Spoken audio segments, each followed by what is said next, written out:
تھی آپ نے؟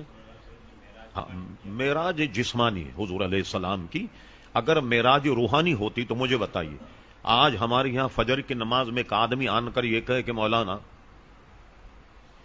رات میں نے خواب دیکھا میں امریکہ گیا، امریکہ سے برطانیہ آیا، برطانیہ سے یورپ گھوما، اس کے بعد عمرہ کیا، اس کے بعد سعی کی، اب جب اٹھا صبح بستر میں تھا، کوئی اعتراض کرے گا؟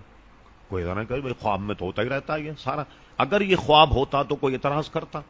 اور حضور خواب میں دیکھتے تو کیا کوئی حضور علیہ السلام کی معراج کا انکار کرتا؟ معراج چونکہ جسمانی تھی اس لیے کافروں نے انکار کیا، اور خود قرآن کی آیت بھی یہی کہتی، سبحان الذی اسری بعبدہ، پاک ہے وہ ذات جو اپنے بندے کو لے گیا۔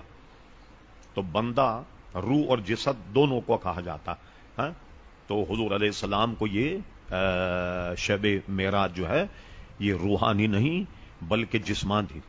اب لوگ جو اس پر اعتراضات کرتے ہیں وہ بہت طویل، مثلا سب سے بڑا اعتراض اہل حدیث اور معراج کے منکروں کا یہ، حضرت عائشہ صدیقہ فرماتی حضور کو معراج جسمانی نہیں روحانی ہوئی، اس لیے کہ جس دن حضور کو معراج تھی تو میں نے حضور کے جسم کو گم نہیں پایا بلکہ وہ تو میرے پاس موجود تھے، اس لیے حضور علیہ السلام کو معراج جسمانی نہیں بلکہ روحانی۔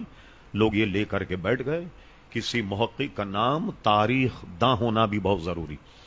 اب آپ لگائیے، غور فرمائیے، مشہور یہی ہے، اور بخاری شریف وغیرہ ان حدیثوں سے بھی یہ ثابت، اگرچہ اس میں کچھ کلام بھی ہے، 6 سال کی عمر میں حضرت عائشہ صدیقہ سے حضور کی منگنی ہوئی۔ سب اس پر متفق ہیں کہ جب حضور مدینہ شریف گئے تو مدینہ شریف میں ام المومنین حضرت عائشہ صدیقہ کی رخصت ہوئی۔ ٹھیک، اب مجھے بتائیے یہ معراج کا واقعہ کہاں کا ہے؟ خود قرآن سے پوچھیے، سبحان الذی اسری بعبدہ لیلا من المسجد الحرام الی المسجد الاقصی، لے گیا رب کریم حضور کو مسجد حرام سے مسجد اقصی کی جانب۔ تو مسجد حرام کہاں ہے؟ مکہ مکرمہ میں۔ تو حضور کو جب معراج ہوئی تو حضرت عائشہ صدیقہ تو حضور کے گھر میں بھی نہیں آئی۔ اب کیسے گواہی معتبر ہوگی کہ حضرت ام المومنین کہتی ہیں حضور کے بدن کو میں نے گم نہیں پایا؟ تو بھائی حضور کے تو گھر میں وہ موجود ہی نہیں، کیسے گم پایا؟ اور آئی قاضی ایاز نے اس پہ کلام کیا۔ ایک قول یہ ہے کہ حضور کو معراج 41 سال کی عمر میں ہوئی یا 42 سال کی عمر میں ہوئی معراج۔ اگر مان لیا جائے 41 اور 42 سال میں حضور کو معراج ہو، حضرت عائشہ صدیقہ تو پیدا بھی نہیں ہوئی تھی، وہ کیسے کہتی ہیں کہ حضور کے بدن کو میں نے گم نہیں پایا؟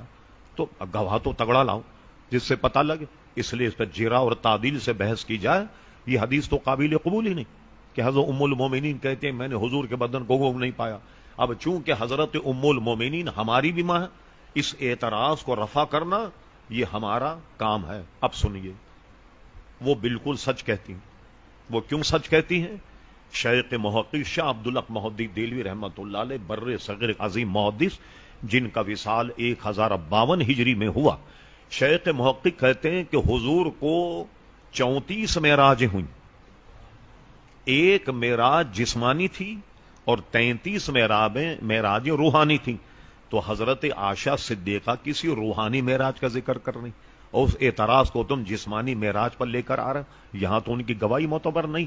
لہذا حضور علیہ السلام کو معراج جو ہے وہ جسمانی ہوئی، جس کے دلائل قاضی ایاز نے اپنی کتاب الشفا میں نقل کیے، اور پھر اس کے بعد میں ملا علی قاری رحمۃ اللہ اس کی شرح میں بے شماروں دلائلوں کو اور مضبوط کر کے بیان کیا۔